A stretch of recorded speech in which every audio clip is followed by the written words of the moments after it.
창문으로 새어드는 새벽빛을 보고 눈을 떴습니다. 시계 바늘이 5시 5분을 가리키고 있었어요.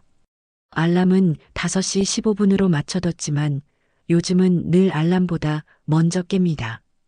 몸이 기억하고 있나 봐요. 75년을 이렇게 살아왔으니까요. 천천히 일어나 앉았습니다.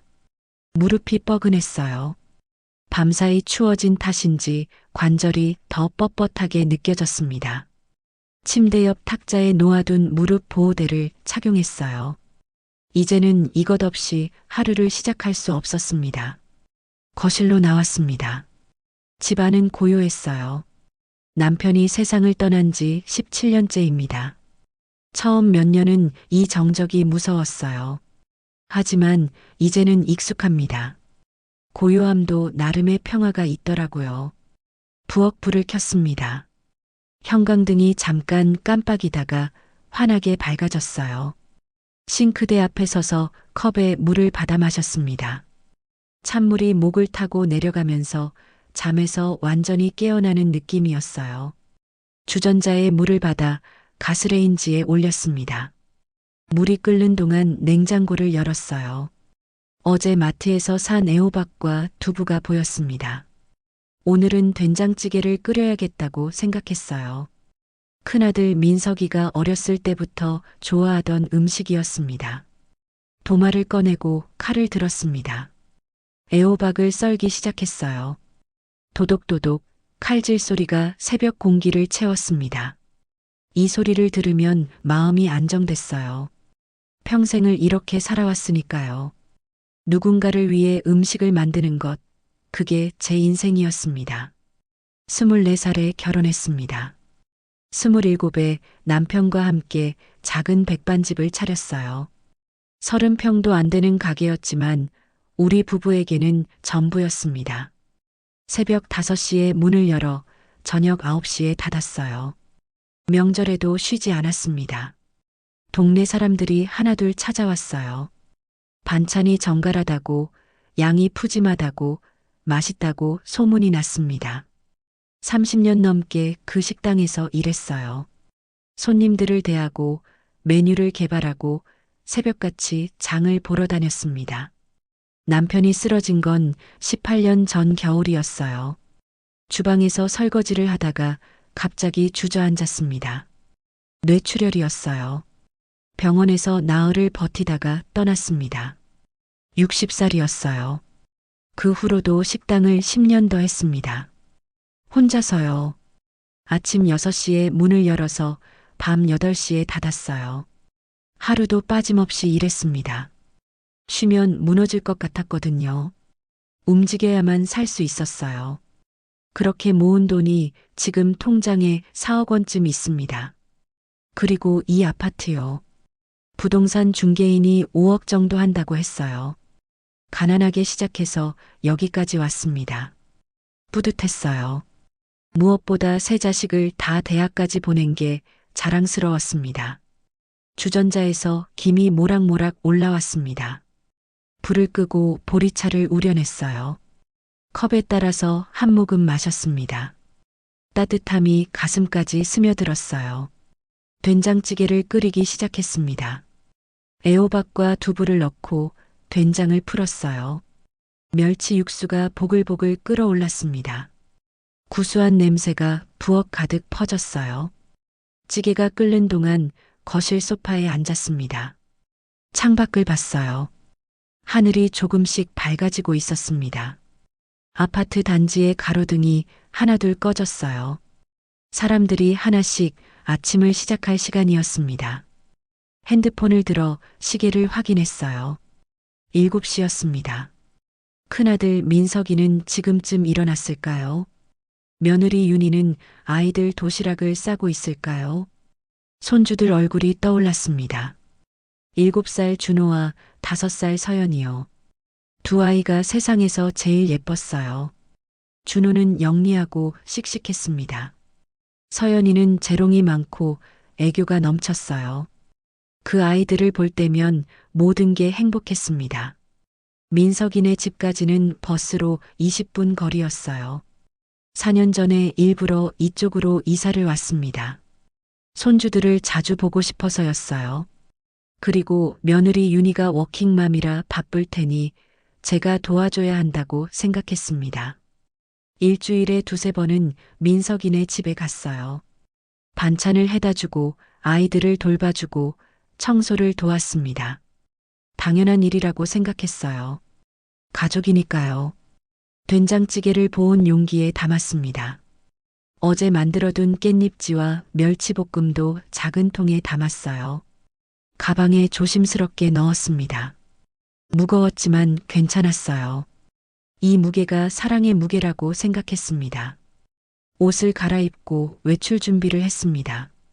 거울을 봤어요. 주름진 얼굴이었지만 눈빛만은 여전히 또렷했습니다. 아직은 괜찮아요. 아직은 누군가를 돌볼 수 있습니다. 현관문을 나서면서 신발장 위 사진 액자를 봤습니다. 남편과 함께 찍은 사진이었어요. 식당 개업 15주년 때 찍은 것이었습니다. 사진 속 우리는 웃고 있었어요. 젊었고 행복했습니다. 당신도 좋아했을 거예요. 라고 혼잣말을 했습니다. 손주들 보러 가는 걸 말이에요. 엘리베이터를 타고 1층으로 내려갔습니다. 로비에는 경비 아저씨가 앉아 계셨어요. 인사를 나눴습니다. 오늘도 아드님 댁에 가시나 봐요. 라고 경비 아저씨가 말했어요. 응, 반찬 좀 갖다 주려고요. 라고 대답했습니다. 버스 정류장까지 걸어갔습니다. 아침 공기가 선선했어요. 가을이 깊어지고 있었습니다. 길가에 은행나무 잎들이 노랗게 물들어 있었어요. 버스를 기다리면서 가방 속 용기들을 확인했습니다. 잘 담겨 있었어요. 준호와 서연이가 맛있게 먹는 모습을 상상했습니다. 그 생각만으로도 기분이 좋아졌어요. 버스가 도착했습니다. 카드를 찍고 뒷자리에 앉았어요. 창밖으로 지나가는 풍경을 바라봤습니다. 출근하는 사람들, 등교하는 학생들, 모두 각자의 하루를 살아가고 있었어요. 20분 후 민석이네 아파트 단지에 도착했습니다. 고급 아파트였어요. 민석이가 12년 전에 장만한 집이었습니다. 전세 보증금을 제가 3천만 원 보태줬었어요. 큰 돈이었지만 기꺼이 도와줬습니다. 아들이 좋은 곳에서 살았으면 하는 마음이었어요. 엘리베이터를 타고 19층으로 올라갔습니다. 민석이네 집 앞에 섰어요. 초인종을 누르기 전에 옷매무새를 다시 한번 정리했습니다. 띠리링. 안에서 발소리가 들렸습니다. 문이 열렸어요. 며느리 윤희가 서 있었습니다. 화장을 진하게 한 모습이었어요. 평소와 달랐습니다. 어머님 오셨어요. 윤희의 목소리가 평소보다 높았습니다. 약간 들뜬 것 같았어요. 응, 된장찌개 끓여왔어. 민석이 좋아하는 거. 아, 네. 들어오세요. 윤희가 문을 열어줬습니다. 현관에 들어서는데 거실에서 웃음소리가 들렸어요. 여자들 목소리였습니다. 신발을 벗으며 거실을 봤습니다. 낯선 여자들이 5명 앉아 있었어요. 모두 윤희 또래로 보였습니다.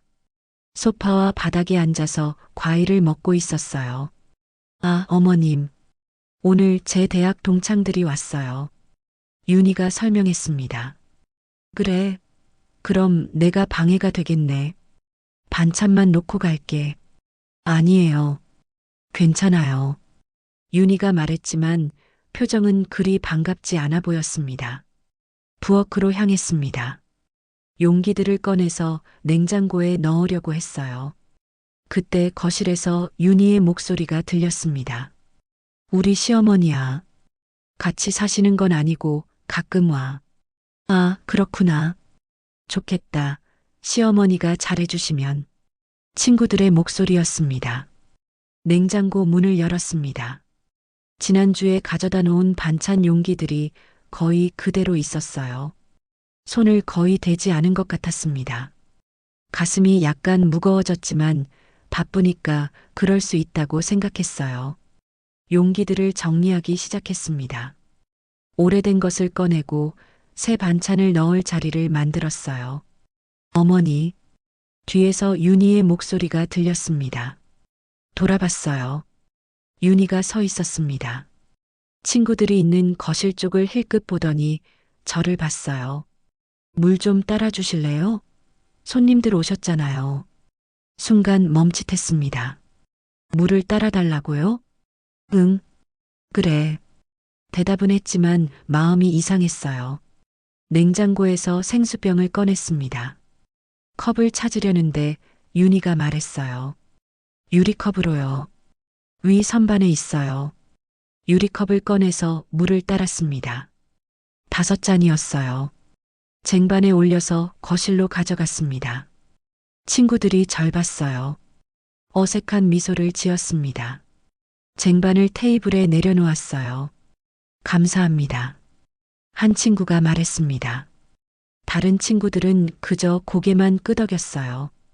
부엌으로 돌아오려는데 윤희가 또 말했습니다. 어머니, 과일도 좀 깎아주실래요? 저희 대화 중이거든요. 그 말을 듣는 순간 가슴이 답답해졌습니다. 과일까지요?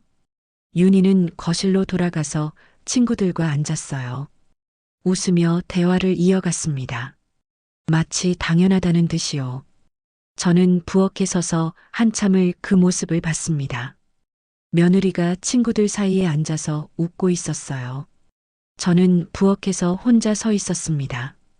과일을 깎기 시작했습니다. 사과, 배, 귤이었어요. 손이 떨렸습니다. 칼을 잡은 손에서 힘이 빠졌어요. 거실에서 웃음소리가 계속 들렸습니다. 윤희, 너 시어머니랑 사이 좋구나? 친구 하나가 물었어요. 네, 우리 어머니 착하셔서 뭐든 다 해주세요. 제가 바쁘니까 이해해 주시고요. 윤희의 대답이었습니다. 자랑하는 투였어요. 좋겠다. 우리 시어머니는 아무것도 안 해주시는데 부러워하는 목소리였습니다. 손이 더 떨렸습니다. 사과 껍질이 제대로 벗겨지지 않았어요. 칼끝이 과육을 파고들었습니다. 과일을 다 깎아서 접시에 담았습니다. 예쁘게 담으려고 애썼지만 손이 떨려서 모양이 엉망이었어요. 거실로 가져갔습니다. 와, 맛있겠다. 친구들이 말했습니다. 하지만 저를 보는 눈빛은 차갑게 느껴졌어요. 아니, 제가 너무 예민한 건가 싶었습니다. 부엌으로 돌아왔습니다.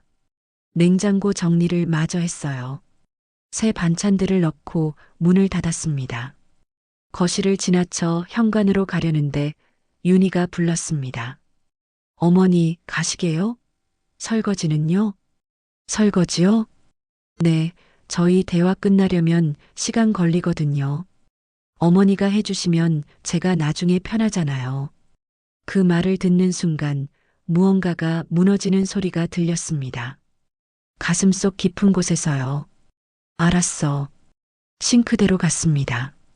설거지를 시작했어요. 접시, 컵, 과일 껍질이 담긴 쓰레기통. 손이 물에 잠겼습니다. 차가웠어요.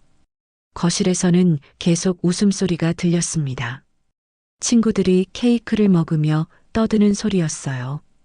윤희의 목소리가 제일 컸습니다. 설거지를 다 마쳤습니다. 손을 닦고 현관으로 향했어요.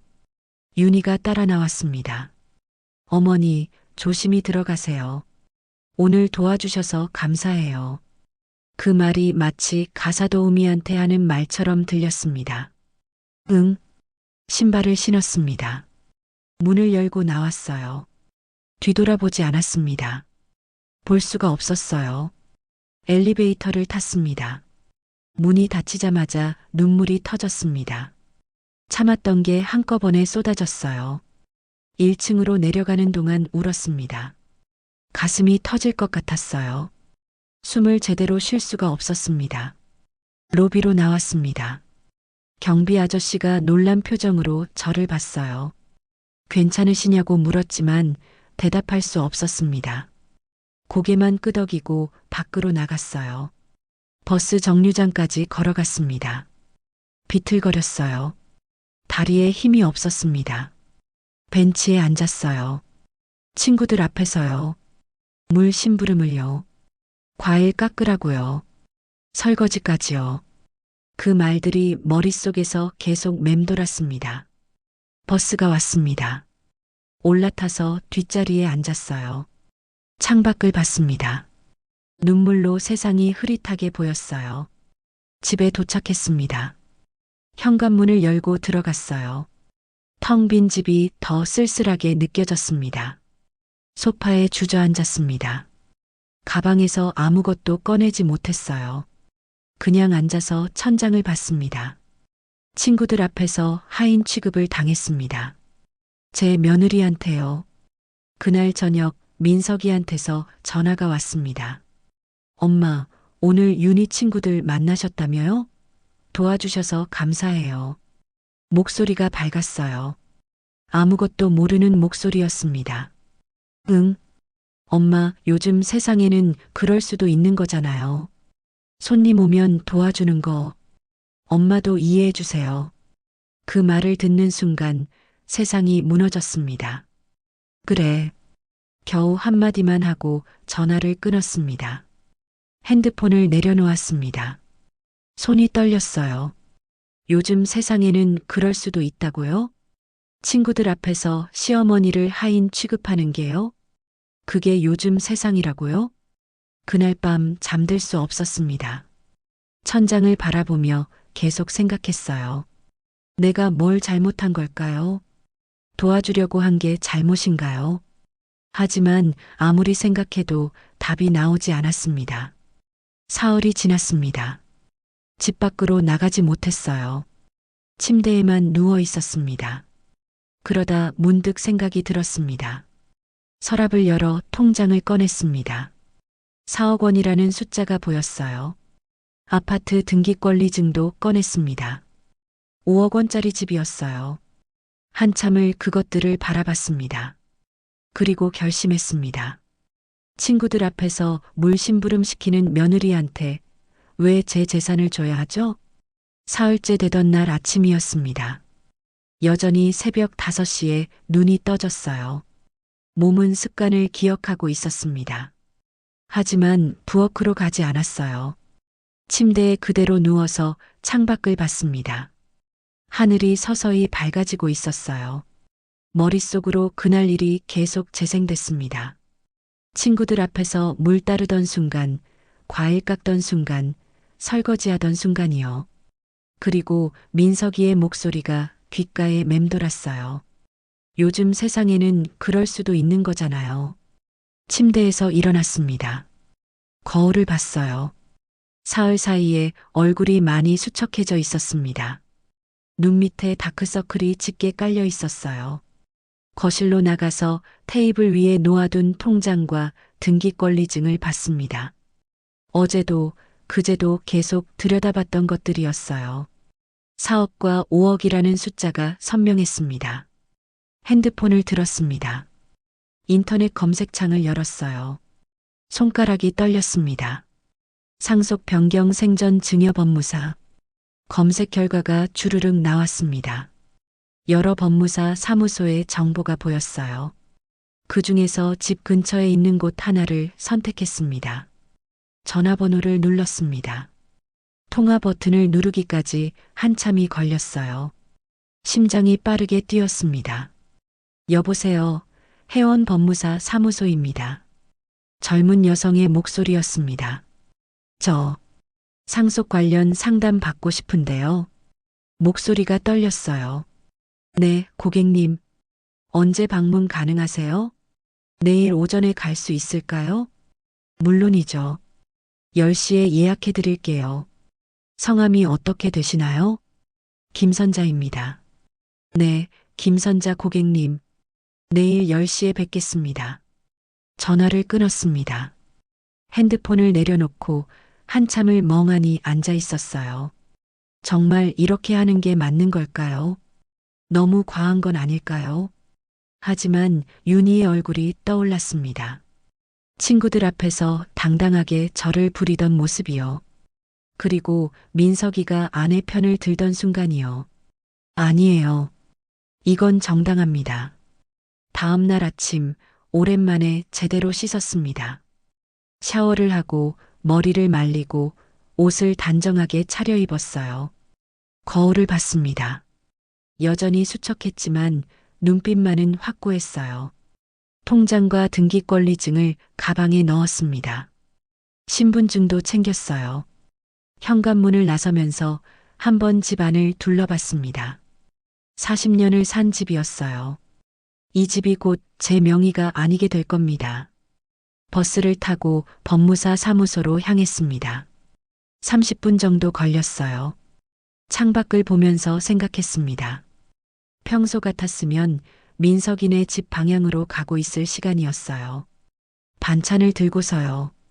법무사 사무소가 있는 건물에 도착했습니다. 5층이었어요. 엘리베이터를 타고 올라갔습니다. 문을 열고 들어가니 깔끔한 리셉션이 보였어요. 김선자 고객님이시죠? 기다리고 계셨습니다. 직원이 친절하게 안내했습니다. 상담실로 들어갔어요. 넓고 밝은 방이었습니다. 책상 너머로 40대 초반쯤 되어 보이는 남자가 앉아 있었어요. 안녕하세요. 해원 법무사 박준호입니다. 악수를 나눴습니다. 법무사의 손은 따뜻했어요. 자리에 앉았습니다. 어떤 상담을 원하시나요? 저는 가방에서 서류들을 꺼냈습니다. 통장, 등기권리증, 신분증을 책상 위에 올려놓았어요. 상속 계획을 변경하고 싶습니다. 법무사가 서류들을 살펴봤습니다. 통장 잔액을 보고 등기권리증을 확인했어요. 현재 보유하신 재산이 예금 4억 원, 부동산 시세 5억 원 정도 되시는군요. 총 9억 원 정도입니다. 네. 자녀분이 몇 분이세요? 셋입니다. 아들 둘, 딸 하나요. 원래 계획은 어떠셨나요? 장남에게 아파트를 주려고 했었습니다. 차남과 막내딸은 예금을 나눠받고요. 법무사가 고개를 끄덕였습니다. 그럼 이제 어떻게 변경하고 싶으신가요? 저는 천천히 말했습니다.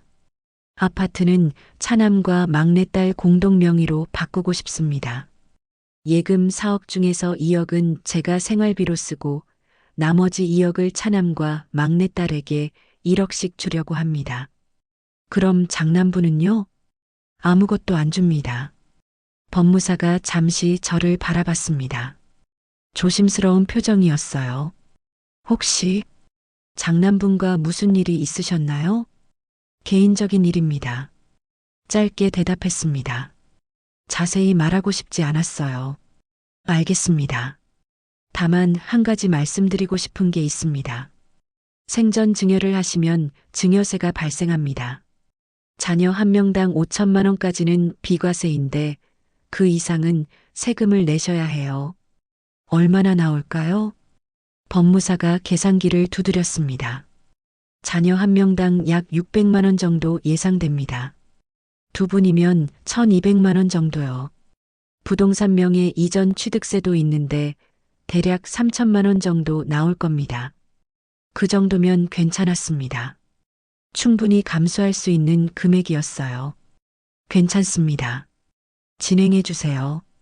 한 가지 더 말씀드릴게요.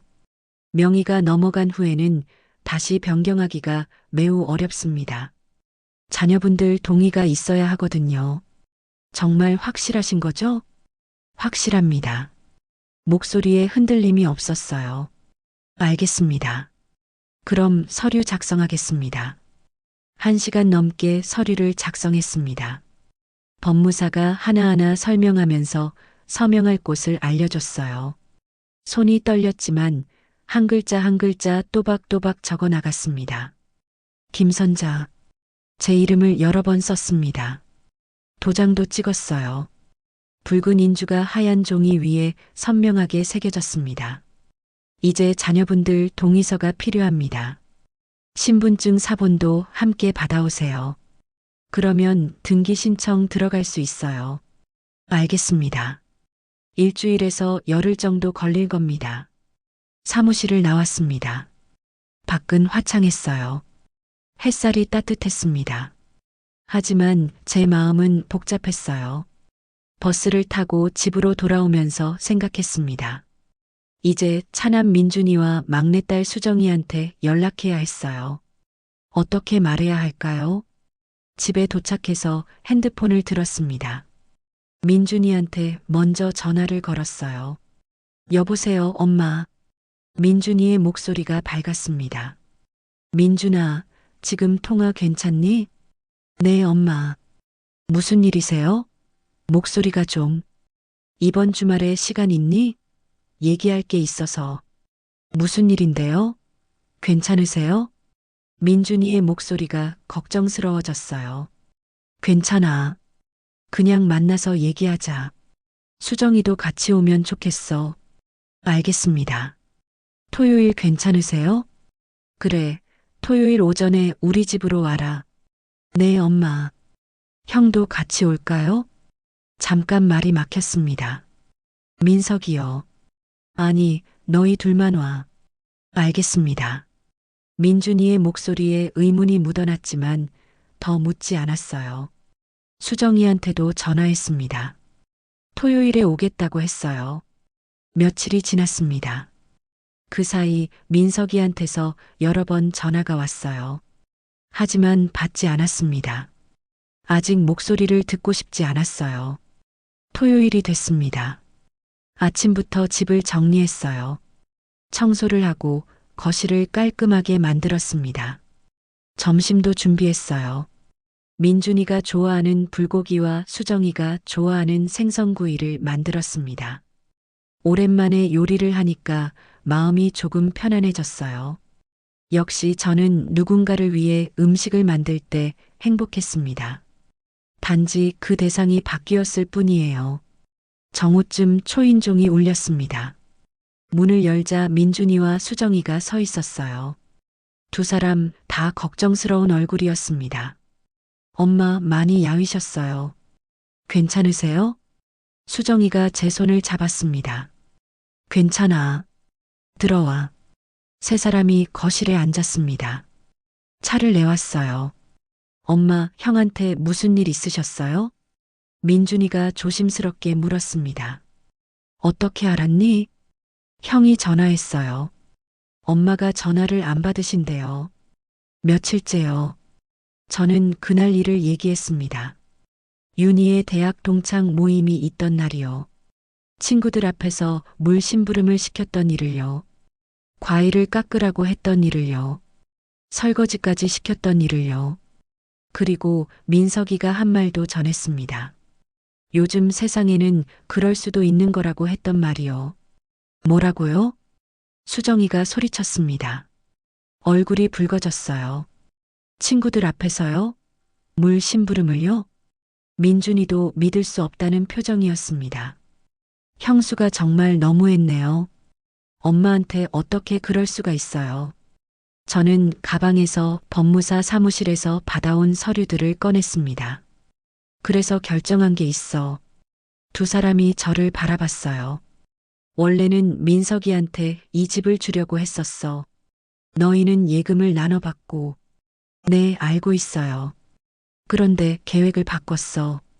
이 집은 너희 둘이 공동으로 갖는 거야. 그리고 예금 4억 중에서 너희한테 1억씩 줄 거야. 지금 바로. 두 사람의 눈이 커졌습니다. 입을 벌린 채 말을 잇지 못했어요. 엄마, 그럼 형은요? 민준이가 물었습니다. 형은 없어. 짧게 대답했습니다. 수정이가 당황한 표정으로 말했어요. 엄마, 그건 너무. 친구들 앞에서 물 심부름 시키는 며느리한테 왜 내 집을 줘야 하니? 목소리가 단호했습니다. 두 사람은 아무 말도 하지 못했어요. 이미 법무사 사무실 다녀왔어. 서류도 작성했고, 너희 동의서만 받으면 바로 진행돼. 엄마, 형이 알면. 알겠지. 당연히. 민준이가 한숨을 쉬었습니다. 엄마, 형이 사과라도 하면 어때요? 다시 생각해 보시는 게. 아니야. 이미 결심했어. 서류를 두 사람 앞으로 밀었습니다. 여기 서명하고 신분증 사본 주면 돼. 두 사람은 한참 동안 서류를 내려다봤어요. 말이 없었습니다. 엄마, 저희는 괜찮아요. 형한테 주세요. 수정이가 말했습니다. 하지만 저는 고개를 저었어요. 안 돼. 너희는 그동안 나한테 잘해줬어. 명절 때마다 찾아왔고 전화도 자주 했잖아. 그러니까 받을 자격이 있는 거야. 엄마, 이미 결정했어. 단호하게 말했습니다. 민준이와 수정이는 더 이상 말리지 않았어요. 제 결심이 확고하다는 걸 알았을 겁니다. 천천히 서류에 서명했습니다. 신분증도 복사해 갔어요. 점심을 함께 먹었지만 분위기는 무거웠습니다. 두 사람이 돌아간 후 혼자 남았습니다. 창밖을 봤어요. 이제 민석이가 알게 되겠죠. 그리고 전화가 오겠죠. 월요일 아침 법무사 사무실에 다시 갔습니다. 동의서와 신분증 사본을 제출했어요. 이제 등기 신청 들어갑니다. 일주일 정도 걸릴 거예요. 감사합니다. 사무실을 나와서 은행으로 갔습니다. 창구에 앉아서 직원에게 말했어요. 자녀에게 1억씩 증여하고 싶습니다. 신분 확인을 하고 서류를 작성했어요. 민준이와 수정이의 계좌번호를 적었습니다. 이체 진행하겠습니다. 화면에서 숫자가 움직였습니다. 1억, 1억. 사라져갔어요. 통장을 확인했습니다. 4억이 2억으로 줄어 있었어요. 묘한 기분이었습니다. 허전하면서도 시원했어요. 은행을 나오는데 핸드폰이 울렸습니다. 민석이었어요. 이번에는 받았습니다. 여보세요. 엄마, 지금 어디세요? 목소리가 급했어요. 숨이 가빠 있었습니다. 밖이야. 엄마, 집이 제 이름으로 안 넘어온다는 게 무슨 얘기예요? 부동산에서 연락 왔는데요. 역시 알았군요. 빠르네요. 내 마음을 바꿨어. 뭐라고요? 엄마, 그 집은 제가 나중에 들어가서 살려고 했잖아요. 약속하셨잖아요. 내 마누라가 친구들 앞에서 날 뭘로 봤는데 민석이가 잠시 말을 잃었습니다. 물 심부름 시키고 과일 깎으라고 하고 설거지까지 시켰어. 친구들 앞에서 말이야. 엄마, 그건 윤희가 그날 좀 바빠서. 바쁘면 시어머니를 하인 취급해도 되냐? 목소리가 높아졌습니다. 그건 아니지만. 엄마, 그게 그렇게 큰 일이었어요? 큰 일이지.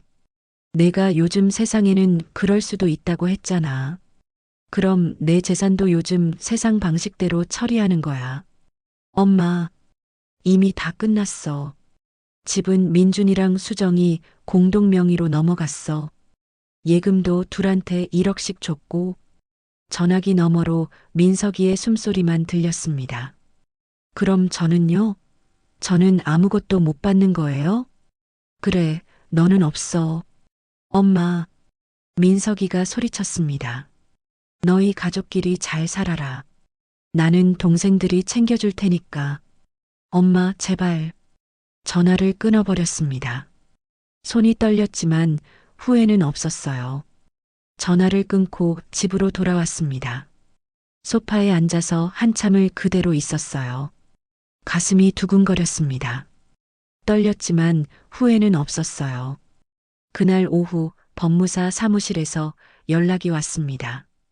등기가 완료됐다고요. 이제 아파트는 공식적으로 민준이와 수정이 명의였습니다. 며칠이 지났습니다. 민석이한테서 계속 전화가 왔어요. 하루에 10통도 넘게요. 하지만 받지 않았습니다. 문자도 수십 통 왔지만 읽지 않았어요. 사흘째 되던 날 저녁이었습니다. 초인종이 울렸어요. 모니터를 보니 민석이가 서 있었습니다. 혼자였어요. 문을 열까 말까 망설였습니다. 하지만 결국 열었어요. 언젠가는 마주해야 할 일이었으니까요. 엄마, 민석이의 목소리가 잠겨 있었습니다. 얼굴이 상기되어 있었어요. 밤새 잠을 못 잔 것 같았습니다. 들어와. 민석이가 현관으로 들어왔습니다. 신발을 벗으면서 저를 쳐다봤어요. 눈이 충혈되어 있었습니다. 거실로 가서 마주 앉았습니다. 민석이는 한참 동안 말을 못했어요. 입술만 떨고 있었습니다. 엄마, 진짜 그러실 거예요? 그래. 저도 엄마 아들인데. 왜 저만? 내가 날 아들로 생각했으면 그날 뭐라도 했어야지. 민석이가 고개를 떨궜습니다. 친구들 앞에서 물 심부름 시킬 때 뭐 했니? 옆에서 가만히 있었잖아. 저는 그때 회사에 있었어요. 그럼 전화했을 때는 요즘 세상에는 그럴 수도 있다고 했지. 민석이가 대답하지 못했습니다. 죄송해요, 엄마. 목소리가 작아졌습니다. 그때 제가 잘못 생각했어요. 윤희 편을 들었어야 하는 게 아니었는데. 이미 늦었어. 차갑게 말했습니다. 민석이가 고개를 들었어요. 눈물이 그렁그렁했습니다. 엄마, 제발요. 한 번만 용서해 주세요. 그러면서 소파에서 일어나더니 제 앞에 무릎을 꿇었습니다. 깜짝 놀랐습니다. 민석이가 무릎을 꿇다니요. 태어나서 처음 보는 모습이었어요. 뭐 하는 거야? 일어나. 안 일어날 거예요. 엄마가 용서해 주실 때까지요. 민석이의 목소리가 떨렸습니다. 윤희가 잘못했어요. 제가 잘못했고요. 진심으로 사과드려요. 일어나라니까. 더 단호하게 말했습니다. 하지만 민석이는 움직이지 않았어요. 엄마, 저 정말 반성하고 있어요. 매일 밤 잠도 못 자요. 그날 일이 계속 떠올라서요. 민석이가 울기 시작했습니다. 어른이 된 후 처음 보는 모습이었어요. 가슴이 아팠습니다. 아무리 화가 나도 제 자식이니까요. 무릎 꿇은 아들을 보는 게 쉽지 않았어요. 하지만 마음을 굳게 먹었습니다. 너 결혼할 때 엄마가 얼마나 도와줬니? 민석이가 고개를 들었습니다. 알아요, 엄마. 전세금 3천만 원 보태주고 결혼식 비용 2천만 원 냈어. 준호 낳을 때 병원비 800만 원, 조리원 비용 400만 원. 서연이 때도 똑같이 냈지. 민석이가 고개를 끄덕였습니다. 그리고 그 후로 몇 년이야? 일주일에 두세 번씩 반찬 해다 날랐어. 목이 메었습니다. 새벽같이 일어나서 시장 가고 요리하고 무거운 가방 들고 버스 타고 갔어. 준호랑 서연이 생각하면서 민석이가 머리를 조아렸습니다. 죄송해요, 엄마. 정말 죄송해요. 그런데 친구들 앞에서 물 심부름을 시켜? 목소리가 높아졌습니다. 과일 깎으라고 하고 설거지까지 시켰어. 친구들이 다 보는 앞에서 말이야. 손이 떨렸습니다. 그날의 기억이 생생하게 되살아났어요. 엄마, 윤희가 진짜 미안해하고 있어요. 그때 친구들한테 잘 보이고 싶어서, 과시하고 싶어서 그랬대요. 과시하려고 시어머니를 하인 취급해도 되냐? 아니에요. 잘못했어요. 민석이가 계속 고개를 숙였습니다. 엄마, 윤희 데려올까요? 직접 사과하게요. 필요 없어. 자리에서 일어났습니다. 이제 가봐. 나 피곤해. 엄마, 제발. 민석이가 더 말하려고 했지만 손을 내저었어요. 이미 결정했어. 집도 넘어갔고 돈도 보냈어. 끝난 일이야. 민석이는 한참을 무릎 꿇고 있다가 천천히 일어났습니다. 다리에 힘이 없는지 비틀거렸어요. 현관으로 향하는 뒷모습이 처량해 보였습니다. 문을 열면서 한 번 더 돌아봤어요. 엄마, 정말 안 되는 거예요? 안 돼. 민석이는 더 이상 말하지 않고 나갔습니다. 문이 닫혔어요. 소파에 주저앉았습니다. 가슴이 무너지는 것 같았어요. 아들이 무릎 꿇는 걸 보는 게 이렇게 힘든 줄 몰랐습니다. 하지만 돌이킬 수 없었어요. 이미 건너온 강이었습니다. 며칠이 또 지났습니다. 집에 혼자 있는 시간이 많아지니까 생각이 많아졌어요. 이 집에 계속 있는 게 맞는 걸까요? 이제 제 명의도 아닌 집에서요. 그리고 무엇보다 민석이네 집이 너무 가까웠습니다. 버스로 20분이면 갈 수 있는 거리였어요. 마주칠 수도 있었습니다. 결심했습니다. 이사를 가기로요. 동네 부동산에 들렀습니다. 사장님이 반갑게 맞아줬어요. 어르신, 무슨 일로 오셨어요? 원룸 알아보려고요. 원룸요? 투자 목적이신가요? 아니요. 제가 살려고요. 사장님이 놀란 표정을 지었습니다. 혼자 사시는데 원룸은 너무 좁지 않으세요? 괜찮아요. 혼자 살기엔 딱 좋을 것 같아서요. 사장님이 컴퓨터를 켰습니다. 몇 군데를 보여줬어요. 이 원룸은 어떠세요? 깔끔하고 관리가 잘 되어 있어요. 월세 50만 원이고요. 사진을 봤습니다. 작지만 깨끗해 보였어요. 여기로 보고 싶어요. 지금 가보실래요? 사장님과 함께 원룸을 보러 갔습니다. 걸어서 10분 거리였어요. 건물은 오래되지 않았습니다. 2층이었어요. 엘리베이터는 없었지만 계단이 괜찮았습니다. 문을 열고 들어갔어요. 원룸은 작았습니다. 한 10평 정도 됐을까요? 침대 놓을 자리, 작은 주방, 화장실이 전부였어요. 하지만 깨끗했습니다. 창문도 있어서 햇빛이 잘 들었어요. 여기로 할게요. 정말요? 더 보고 결정하셔도 돼요. 괜찮아요. 여기가 마음에 들어요. 부동산으로 돌아가서 계약서를 썼습니다. 보증금 1,000만 원에 월세 50만 원이었어요. 2억이 있으니 문제 없었습니다. 다음 주에 입주 가능해요. 알겠습니다. 집으로 돌아와서 짐을 싸기 시작했습니다. 40년치 짐이라 많았어요. 옷가지, 그릇, 가구, 추억들이요. 하지만 대부분 버리기로 했습니다. 원룸에는 많이 가져갈 수 없었으니까요. 정말 필요한 것만 챙겼어요. 옷 몇 벌, 이불 한 채, 그릇 몇 개, 사진 앨범 몇 건이요. 짐을 정리하면서 사진들을 봤습니다. 남편과의 사진, 아이들 어렸을 때 사진들이요. 민석이도 있었어요. 환하게 웃고 있는 어린 민석이가요. 그 사진을 보니 눈물이 났습니다. 저렇게 예뻤던 아이가 어떻게 이렇게 됐을까요? 하지만 이미 선택한 길이었어요.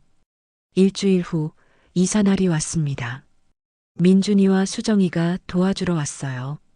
짐이 많지 않아서 금방 끝났습니다. 엄마, 집이 정말 작네요. 수정이가 원룸을 둘러보며 말했습니다. 걱정스러운 얼굴이었어요. 혼자 살기엔 딱 좋아. 엄마 필요한 거 있으면 언제든 연락하세요. 민준이가 말했습니다. 알았어. 고맙다. 두 사람이 나간 후 혼자 남았습니다. 원룸은 조용했어요. 침대에 앉아서 주변을 둘러봤습니다. 작았지만 제 공간이었어요. 누구 눈치 보지 않는 곳이었습니다. 창밖을 봤습니다. 예전 집과는 다른 풍경이었어요. 높지 않은 건물들이 보였습니다. 하지만 나쁘지 않았어요. 핸드폰이 울렸습니다. 민석이었어요. 받지 않았습니다. 문자가 왔어요. 엄마 이사 가셨다고요? 주소 좀 알려주세요. 읽고 답장하지 않았습니다. 이틀이 지났습니다. 원룸 생활에 조금씩 적응하고 있었어요. 아침에 일어나면 작은 창문으로 햇살이 들어왔습니다. 예전만큼 밝지는 않았지만 아늑했어요. 어느 날 오후였습니다. 초인종이 울렸어요. 누구지 싶어 문을 열었습니다. 며느리 윤희가 서 있었어요. 혼자였습니다. 민석이도 아이들도 없었어요. 깜짝 놀랐습니다. 어떻게 주소를 알았을까요? 어머님, 윤희의 목소리가 작았습니다. 고개를 숙이고 있었어요. 화장기 없는 얼굴이었습니다. 어떻게 왔어? 민준이한테 들었어요. 주소요. 민준이가 알려줬나 봅니다. 무슨 일이야? 들어가도 될까요? 잠깐 망설였지만 문을 열어줬습니다. 윤희가 조심스럽게 안으로 들어왔어요. 원룸을 둘러봤습니다. 놀란 표정이었어요. 이렇게 작은 곳에서 사시는 줄 몰랐다는 얼굴이었습니다. 앉아. 침대밖에 없어서 저는 침대 끝에 앉았어요. 윤희는 문 쪽 의자에 앉았습니다. 한참 동안 침묵이 흘렀습니다. 윤희는 말을 꺼내지 못했어요. 손을 꼭 쥐고 있었습니다. 할 말 있으면 해. 어머님, 죄송해요. 윤희가 고개를 들었습니다. 눈이 붉었어요. 뭐가? 그날, 친구들 왔을 때요. 제가 너무 심했어요. 윤희의 목소리가 떨렸습니다. 어머님한테 물 심부름 시키고 과일 깎으라고 하고 설거지까지 시킨 거요. 정말 죄송해요. 이제 와서 미안하다고 하면 뭐가 달라지니? 차갑게 말했습니다. 그날, 제가 친구들한테 과시하고 싶었어요. 제가 시어머니를 잘 부린다는 걸 보여주고 싶었어요. 친구들이 부러워하는 게 좋았어요. 윤희가 눈물을 닦았습니다. 정말 어리석었어요. 어머님이 얼마나 저희한테 잘해주셨는데. 그걸 이제 알아? 네. 너무 늦게 깨달았어요. 윤희가 고개를 숙였습니다. 과시하려고 시어머니를 하인 취급했어. 친구들 앞에서 말이야. 목소리가 높아졌습니다. 죄송해요, 어머님. 정말 죄송해요. 윤희가 계속 사과했습니다. 이미 늦었어. 어머님, 제발 한 번만 용서해 주세요. 용서는 해. 그런데 재산은 못 줘. 윤희가 고개를 저었습니다. 재산은 상관없어요. 정말로요. 그냥 어머님이랑 예전처럼 지낼 수만 있다면. 예전처럼? 웃음이 나왔습니다. 쓴웃음이었어요. 친구들 앞에서 물 심부름 시키던 사람이 무슨 예전처럼이야. 윤희가 아무 말도 하지 못했습니다. 이미 다 정리했어. 집은 민준이랑 수정이 거고 돈도 나눠줬어. 알고 있어요. 민수 오빠한테 들었어요. 그럼 왜 온 거야? 그래도 어머님 마음을 돌리고 싶어서요. 윤희의 목소리가 간절했습니다. 안 돼. 이미 법적으로 끝났어. 윤희가 한참을 울다가 물었습니다. 그럼 어머님은 어떻게 사실 건데요? 이렇게 작은 원룸에서요? 편하게 살 거야. 2억 있으니 충분해. 윤희가 주변을 둘러봤습니다. 불안한 표정이었어요. 애들은요? 준호랑 서연이는 할머니 너무 보고 싶어 해요. 그 말을 듣는 순간 가슴이 철렁했습니다. 손주들 얘기가 나오니 마음이 흔들렸어요. 하지만 참았습니다. 애들은 가끔 보지 뭐. 할머니가 안 계시면 애들이 얼마나 슬퍼할지 아세요? 그건 내가 해결할 문제야. 냉정하게 말했습니다. 윤희는 더 울다가 일어났습니다. 더 이상 할 말이 없다는 걸 알았나 봐요. 정말 방법이 없는 건가요? 없어. 짧게 대답했습니다. 윤희가 문 쪽으로 향했습니다. 신발을 신으면서 한 번 더 돌아봤어요. 어머님, 정말 죄송했어요. 제가 너무 어리석었어요. 문이 닫혔습니다. 혼자 남았습니다. 침대에 앉아서 한참을 그대로 있었어요. 손주들 얘기가 계속 머릿속을 맴돌았습니다. 준호와 서연이요. 보고 싶어 할까요? 할머니를 찾고 있을까요? 핸드폰을 들어 사진첩을 열었습니다. 손주들 사진이 가득했어요.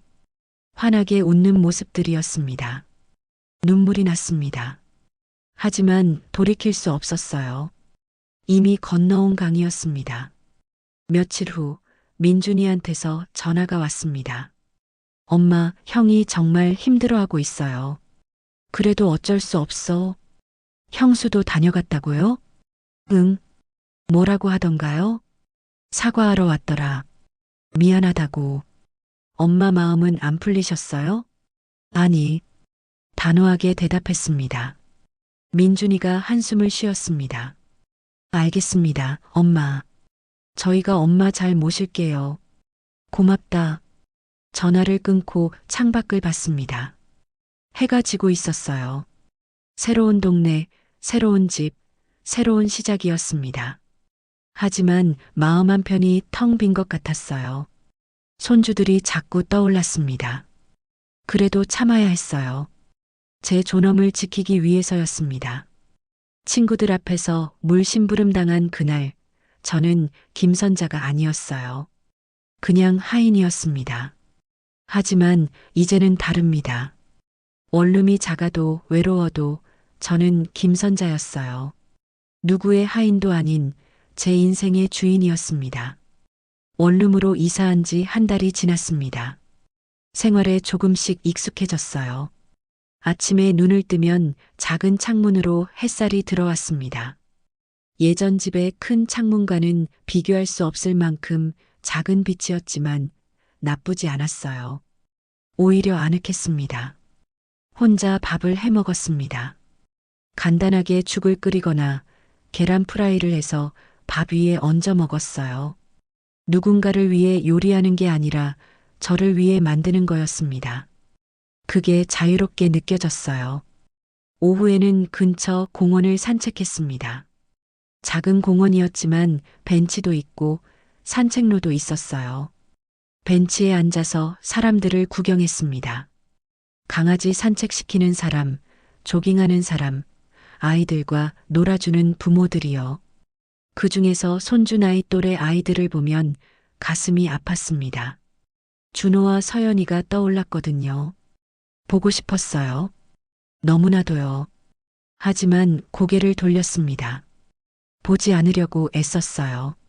민준이와 수정이는 일주일에 한 번씩 찾아왔습니다. 반찬을 해다 주거나 생활비를 보태주려고 했어요. 거절했지만 억지로 두고 가곤 했습니다. 고마웠어요. 적어도 이 두 자식은 저를 생각해주고 있었으니까요. 민석이한테서는 여전히 전화가 왔습니다. 하루에 한두 번씩이요. 하지만 받지 않았어요. 문자도 계속 왔지만 읽지 않았습니다. 어느 토요일 오전이었습니다. 원룸 안을 정리하고 있었어요. 빨래를 개고 설거지를 하고 바닥을 닦았습니다. 작은 공간이라 금방 끝났어요. 초인종이 울렸습니다. 민준이나 수정이겠거니 했는데 모니터를 보고 깜짝 놀랐습니다. 민석이가 서 있었어요. 그런데 혼자가 아니었습니다. 윤희와 준호, 서연이가 함께 있었어요. 문을 열까 말까 망설였습니다. 하지만 손주들이 보였어요. 준호와 서연이가 카메라를 향해 손을 흔들고 있었습니다. 문을 열었습니다. 할머니, 준호와 서연이가 소리치며 뛰어들었습니다. 저를 꽉 안았어요. 두 팔로 아이들을 감쌌습니다. 눈물이 쏟아질 뻔했어요. 우리 준호, 서연이 많이 컸네. 목소리가 떨렸습니다. 한 달 만에 보는 손주들이었어요. 키가 조금 더 큰 것 같았습니다. 할머니, 왜 안 와요? 보고 싶었어요.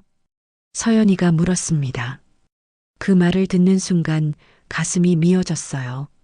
할머니가 바빠서 그랬어. 거짓말이었습니다. 하지만 아이들한테 진실을 말할 순 없었어요. 민석이와 윤희가 조심스럽게 다가왔습니다. 두 사람 다 수척해 보였어요. 한 달 사이에 많이 마른 것 같았습니다. 엄마, 민석이가 말을 꺼냈습니다. 목소리가 잠겨 있었어요. 들어와. 네 식구가 좁은 원룸 안으로 들어왔습니다. 준호와 서연이는 신기한 듯 주변을 둘러봤어요. 할머니, 집이 왜 이렇게 작아요? 예전 집은 엄청 컸는데. 준호가 물었습니다. 천진난만한 얼굴이었어요. 할머니 혼자 살기엔 이게 딱 좋단다. 그래도 너무 작은데. 준호가 고개를 갸웃거렸습니다. 민석이와 윤희는 서서 저를 바라봤어요. 앉으라고 해야 할까 망설여졌습니다. 침대밖에 없었거든요. 앉아. 민석이와 윤희는 침대 끝에 조심스럽게 앉았어요. 아이들은 바닥에 앉아서 가방에서 가져온 그림을 꺼내기 시작했습니다. 한참 동안 침묵이 흘렀습니다. 민석이가 먼저 입을 열었어요. 엄마, 저희가 정말 잘못했습니다. 고개를 숙였습니다. 윤희도 함께 고개를 숙였어요. 이미 다 들었어. 엄마가 용서 안 해주시는 거 당연해요. 저희가 너무 큰 잘못을 저질렀으니까요. 민석이의 목소리가 떨렸습니다. 그런데 애들이 너무 할머니를 찾아서, 그래서 용기 내서 찾아왔습니다. 준호와 서연이를 봤습니다. 두 아이는 그림을 그리며 웃고 있었어요. 천진난만했습니다. 죄가 없었어요. 애들은 잘못이 없지. 제가 말했습니다. 네. 그래서 가끔이라도 아이들 만나주실 수 있을까요? 윤희가 조심스럽게 물었습니다. 생각해보니 아이들이 안타까웠습니다. 할머니를 그리워하고 있을 텐데요. 그 아이들에게 죄는 없었어요. 가끔은 보지 뭐. 정말요? 민석이가 고개를 들었습니다. 희망에 찬 눈빛이었어요. 근데 예전처럼은 아니야. 알겠습니다, 엄마. 그것만으로도 감사해요. 너희 집에 자주 갈 생각은 없어. 공원에서 만나자. 그것도 한 달에 두세 번 정도. 민석이가 고개를 끄덕였습니다. 네, 엄마. 그렇게 하겠습니다. 그리고 재산 문제는 이미 끝난 거야. 절대 바뀌지 않아. 알고 있습니다. 저희는 재산 같은 거 신경 안 써요. 그냥 엄마랑 관계가 회복되면 그걸로 충분해요. 윤희가 고개를 끄덕이며 말했습니다. 어머님, 정말 죄송했어요. 제가 어리석었어요. 다시는 그런 일 없을 거예요. 알았어. 짧게 대답했습니다. 더 이상 할 말이 없었어요. 준호와 서연이가 일어나서 저한테 왔습니다. 할머니, 다음 주에도 와도 돼요? 준호가 물었습니다. 그래, 오너라. 공원에서 만나자. 야호! 두 아이가 소리쳤습니다. 환하게 웃었어요. 그 웃음을 보니 마음이 조금 풀렸습니다. 민석이네 식구는 1시간쯤 있다가 돌아갔습니다. 배웅하면서 민석이가 말했어요. 엄마, 감사합니다. 저희 열심히 할게요. 너무 자주는 오지 마라. 나도 내 생활이 있어. 알겠습니다. 문이 닫혔습니다. 혼자 남았어요. 침대에 앉아서 생각했습니다. 관계는 조금 회복됐지만 예전과는 달랐습니다. 선이 그어진 거예요. 더 이상 며느리 눈치를 보지 않았고 친구들 앞에서 하인 취급당하지도 않았습니다.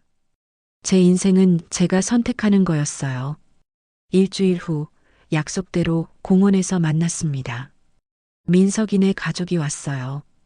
준호와 서연이가 먼저 달려왔습니다. 벤치에 앉아서 아이들이 노는 걸 지켜봤어요.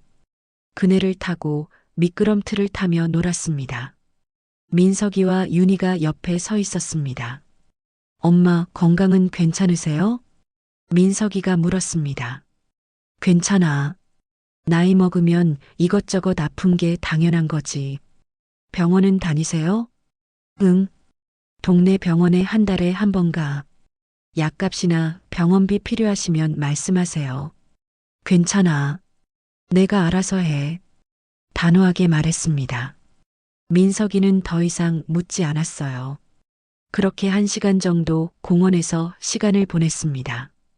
아이들이 웃고 뛰노는 모습을 보니 행복했어요. 이것만으로도 충분했습니다. 이별 인사를 나눴습니다. 준호와 서연이가 저를 안았어요. 할머니, 다음 주에도 봐요. 그래, 보자. 민석이네 가족이 떠나고 혼자 벤치에 앉아 있었습니다. 해가 서쪽으로 기울고 있었어요. 공원에 사람들이 하나둘 줄어들었습니다. 집으로 돌아오는 길에 슈퍼에 들렀습니다. 간단한 식재료를 샀어요. 계란, 우유, 빵, 그리고 과일 몇 개요. 계산을 하는데 뒤에서 누군가 말을 걸었습니다. 어머님? 돌아보니 윤희의 친구 중 한 명이었어요. 그날 집에 왔던 친구들 중 하나였습니다. 얼굴이 기억났어요. 아, 어색하게 인사했습니다. 어머님, 여기 사세요? 윤희네 집에서 좀 멀지 않아요? 응, 이사 왔어. 아, 그러시구나. 윤희한테 안부 전해드릴게요. 친구가 웃으며 말했습니다. 하지만 그 웃음이 불편했어요. 그날 저를 봤던 사람이었으니까요. 계산을 마치고 밖으로 나왔습니다. 가슴이 답답했어요. 그 친구를 보니 그날 일이 다시 떠올랐습니다. 집에 돌아와서 소파에 앉았습니다. 산 물건들을 내려놓고 한참을 멍하니 있었어요. 핸드폰이 울렸습니다. 수정이었어요. 엄마, 오빠네 만나셨다고요? 응, 공원에서 봤어. 다행이다. 조금이라도 화해하셔서요. 화해라기보다는 그냥 손주들 때문에 가끔 보는 거야. 그래도 좋아요. 엄마, 내일 제가 갈게요. 반찬 만들어 갈게요. 고맙다. 전화를 끊었습니다. 창밖을 봤어요. 어둠이 내려앉고 있었습니다. 한 달이 더 지났습니다. 일상이 자리 잡았어요. 민석이네 가족은 한 달에 두세 번 공원에서 만났습니다. 민준이와 수정이는 여전히 일주일에 한 번씩 찾아왔고요. 어느 날 오후 민준이와 수정이가 함께 왔습니다. 둘 다 심각한 표정이었어요. 엄마, 저희가 드릴 말씀이 있어요. 민준이가 말했습니다. 뭔데? 이 집. 명의가 저희 둘로 되어 있잖아요. 그런데 저희가 의논했는데요. 형한테 일부를 돌려드리면 어떨까요? 순간 화가 치밀었습니다. 안 돼. 엄마, 그래도 형도 가족인데. 수정이가 말을 이었습니다. 가족이면 뭐해? 친구들 앞에서 날 하인 취급했는데. 목소리가 높아졌습니다. 그래도 엄마 아들이잖아요. 셋 다 똑같은 자식인데. 똑같지 않아. 민석이는 그때 날 감싸주지 않았어. 아내 편을 들었어. 민준이가 한숨을 쉬었습니다. 엄마, 형이 정말 반성하고 있어요. 저희한테 전화할 때마다 엄마 얘기만 해요. 얼마나 후회하는지. 후회한다고 다 되는 게 아니야. 단호하게 말했습니다. 알겠습니다, 엄마. 더 이상 말씀 안 드릴게요. 두 사람은 더 이상 말하지 않았습니다. 제 결심이 확고하다는 걸 알았을 거예요. 그날 저녁, 혼자 저녁을 먹으면서 생각했습니다. 제 결정이 옳았을까요? 너무 가혹한 건 아닐까요? 하지만 곧 고개를 저었습니다. 이건 원칙의 문제였어요. 친구들 앞에서 물 심부름 당한 것, 과일 깎으라고 한 것, 설거지까지 시킨 것. 그건 단순한 실수가 아니었습니다. 저를 하인으로 본 거였어요. 계절이 바뀌었습니다. 가을이 지나고 겨울이 왔어요. 원룸에서 첫 겨울을 보냈습니다. 춥긴 했지만 견딜만 했어요. 전기장판을 사서 밤에 따뜻하게 잤습니다. 민석이네 가족과는 계속 가끔 만났습니다. 한 달에 두세 번 정도요. 관계는 회복됐지만 예전과는 달랐어요. 거리가 생긴 거죠. 저는 더 이상 그 집을 자주 방문하지 않았고 반찬을 해다 주지도 않았습니다. 민준이와 수정이는 여전히 잘해줬어요. 명절 때는 함께 시간을 보냈습니다. 생활비도 가끔 보태줬고요. 고마웠습니다. 어느 봄날이었습니다. 공원을 산책하다가 벤치에 앉았습니다. 벚꽃이 피는 계절이었어요. 꽃잎이 바람에 날려 떨어졌습니다. 아름다웠어요. 핸드폰을 꺼내 사진을 찍었습니다. 오랜만에 찍는 사진이었어요. 그리고 사진첩을 열었습니다. 손주들 사진이 가득했어요. 예전만큼 자주 보지는 못했지만 가끔 만날 때마다 행복했습니다. 준호와 서연이는 무럭무럭 자라고 있었어요. 준호는 이제 초등학교 2학년이 됐고 서연이는 7살이 됐습니다. 민석이와 윤희는 변했습니다. 예전보다 조심스러워졌고 저를 대하는 태도가 달라졌어요. 존중하게 됐습니다. 아마도 잃어버릴 뻔했던 것의 가치를 깨달았나 봅니다. 하지만 재산 문제는 변하지 않았습니다. 집은 여전히 민준이와 수정이 공동 명의였고 제 통장에는 2억이 있었어요. 민석이는 한 푼도 받지 못했습니다. 그게 제 선택이었습니다.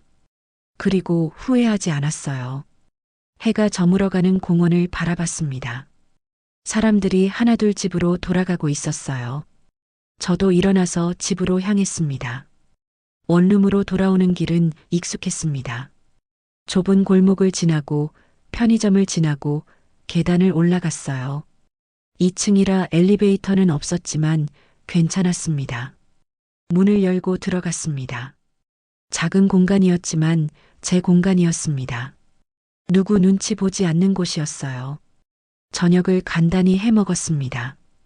계란말이와 김치, 그리고 밥이었어요. 혼자 먹는 밥이었지만 평온했습니다. 설거지를 하면서 창밖을 봤습니다. 어둠이 내려앉고 있었어요. 건물들의 불이 하나둘 켜졌습니다. 문득 깨달았습니다. 저는 이제 자유로웠어요. 며느리의 친구들 앞에서 물 심부름을 하지 않았고 아들의 변명을 듣지 않아도 됐습니다. 제 존엄을 지켰어요. 물론 외로웠습니다. 가끔 밤이 되면 쓸쓸했어요. 손주들을 예전만큼 자주 볼 수 없다는 게 아쉬웠습니다. 하지만 그건 선택의 대가였어요. 받아들일 수 있었습니다. 침대에 누웠습니다. 천장을 바라봤어요. 작은 방이었지만 평화로웠습니다. 75년을 살면서 많은 걸 배웠습니다. 가족이라는 이름으로 무시당해서는 안 된다는 것도요. 사랑한다고 해서 함부로 대해도 된다는 건 아니라는 것도요. 그리고 무엇보다 나이가 들어서도 자기 삶의 주인은 자기 자신이어야 한다는 걸 배웠습니다. 친구들 앞에서 물 심부름 당한 그날, 저는 김선자가 아니었습니다. 그냥 하인이었어요. 며느리의 과시를 위한 도구였습니다. 하지만 이제는 다릅니다. 눈을 감았습니다. 내일도 새벽 5시에 눈을 뜰 거예요. 몸이 기억하고 있으니까요. 그리고 창밖으로 햇살이 들어올 겁니다. 작지만 따뜻한 빛이요. 그 빛과 함께 새로운 하루가 시작될 겁니다. 제가 선택한 하루가요. 며칠 후 준호한테서 문자가 왔습니다. 이제 혼자서도 문자를 보낼 수 있을 만큼 컸나 봅니다. 할머니 다음 주 토요일에 봐요. 보고 싶어요. 그 문자를 보는 순간 눈물이 났습니다. 하지만 웃었어요. 적어도 손주들은 저를 사랑하고 있었으니까요. 답장을 보냈습니다. 할머니도 보고 싶다. 공원에서 보자. 핸드폰을 내려놓았습니다. 창밖을 봤어요. 봄 햇살이 따사로웠습니다. 이제 저는 알았어요. 사랑은 받는 것만이 아니라 주는 것이라는 걸요.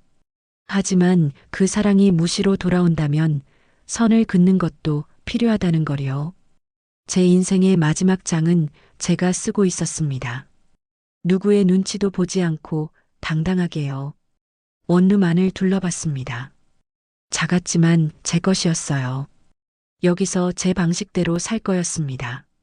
그리고 가끔, 정말 가끔은 손주들을 만나서 웃어줄 거였어요. 그 아이들에게는 죄가 없으니까요.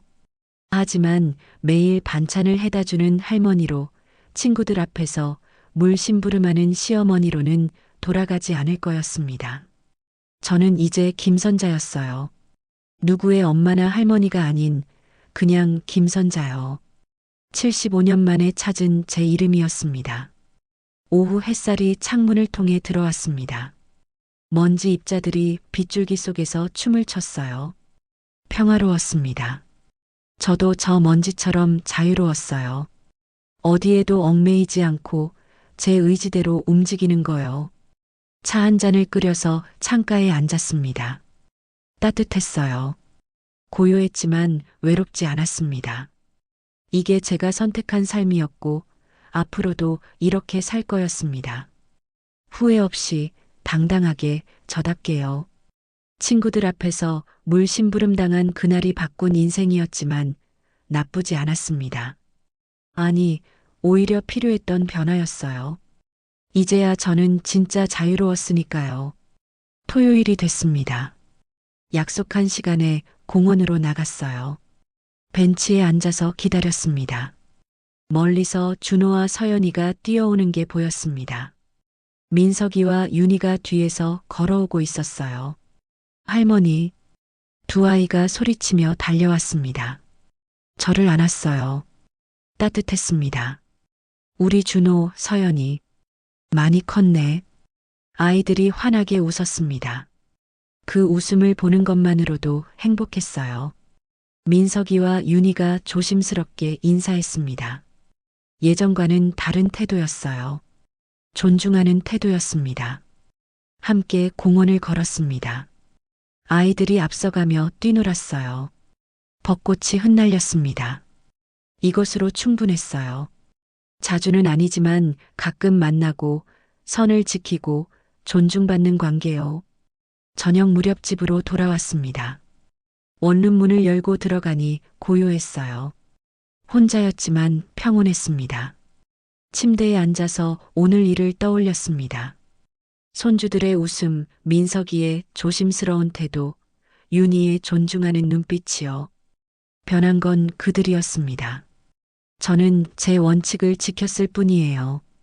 핸드폰을 보니 수정이한테서 문자가 와 있었습니다. 엄마, 내일 갈게요. 엄마 좋아하시는 갈치조림 해갈게요. 미소가 지어졌습니다. 고마운 딸이었어요. 답장을 보냈습니다. 그래, 기다릴게. 조심히 와라. 창밖을 봤습니다. 별이 떠오르고 있었어요. 작은 원룸 창문으로 보는 별이었지만 아름다웠습니다. 저는 이제 알았어요. 행복은 큰 집에 사는 게 아니라는 걸요. 사랑은 매일 만나는 게 아니라는 걸요. 존엄은 무엇과도 바꿀 수 없다는 걸요. 그리고 자유는 혼자여도 외롭지 않다는 걸요. 75년을 살아서야 깨달은 진실이었습니다. 불을 끄고 누웠습니다. 내일도 새벽 5시에 눈을 뜰 거예요. 그리고 제가 선택한 하루를 살 겁니다. 김선자로서요.